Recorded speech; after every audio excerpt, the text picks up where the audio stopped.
So the first thing I wrote here was prerequisites for receiving Quranic guidance for believers. Now, the first item there is your moral compass is still intact. If you really want to benefit from the guidance of the Quran, your moral compass needs to be intact. What does that mean? In simple language, here's what that means. Every human being, Allah has gifted them with a moral calculator inside them. Every person is a moral human being, every human being. Allah put the ruh inside every human being, yes or no? That ruh was in the company of Allah. It was given the knowledge of the basics of the right and the wrong, and even knowledge of Allah Himself. We learned that in Surah-Al-kahf. Because every human being, doesn't matter if they're born in a Buddhist family, or they're born in an atheist agnostic family, or they're born in a Christian family or a Muslim family, it doesn't matter. All human beings are gifted with a certain basic sense of decency. The Arabic term for that, the Islamic term for that is the Fitrah. The Rasul of Allah sallallahu alayhi wa sallam would say, كُلُّ مَوْلُودٍ يُولَدُ عَلَى الْفِطْرَةِ. Every human being was given or was born with the Fitrah. It's a very famous hadith of the Prophet sallallahu alayhi wa sallam. Okay, now, having said that, what does that practically mean? Practically what that means is, even when a man is, or a woman is 30, 40 years old, and they're not Muslim, even if they're not Muslim, they still have a sense of, man, that guy is getting beat up on the street, that's not right. Or these people stole money and didn't give it back, that's not correct. Or they shouldn't be insulting their coworkers that way, that isn't right. They have a sense of justice inside them. It didn't come from necessarily even their, actually you go across cultures, it's not even from the upbringing. If you go across cultures, different cultures, you'll find everybody has a sense of justice. Everybody has a problem with injustice. Everybody has respect for the truth. Everybody has a disgust for lying. Even if they may be engaged in lying once in a while themselves, if you were to ask them, do you think lying is wrong? Overwhelmingly, what are people going to say? Yeah, yeah. You know what that means? That their moral compass is still intact. There's some part of that fitrah is still alive in there. Okay. Now, I wrote on top for believers. You see that? Prerequisites for receiving Quranic guidance for believers. I put a qualification there. So it kind of raises an interesting question. How could you be a believer, a Muslim, and your moral compass is not intact? Why would I put that there? Because it's possible. It's possible that somebody's Muslim and they've lost their moral compass.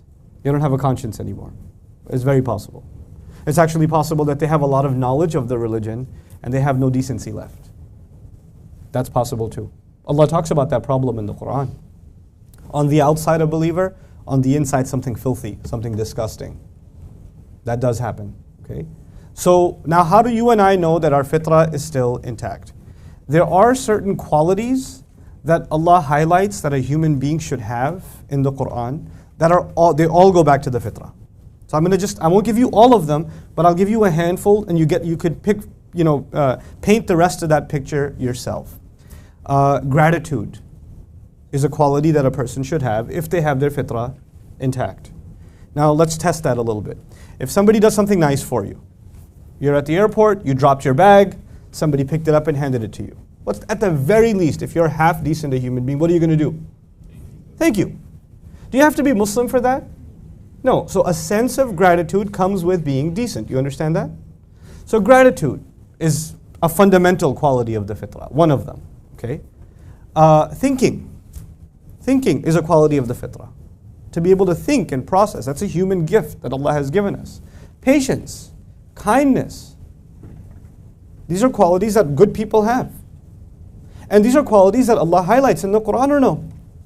He does. As a matter of fact, in many cases, He highlights that Allah loves people that are grateful. Allah loves people that are patient. He wants you to become people that think. So the things Allah wants you to become, or the things that Allah loves, are actually pretty much all qualities that we were already given as part of our fitrah. They were supposed to be inside of us already. You with me so far? Okay. So if a person has a really big patience problem, or they're not grateful for anything, they have a hard time being grateful. It's very hard for them to say thanks.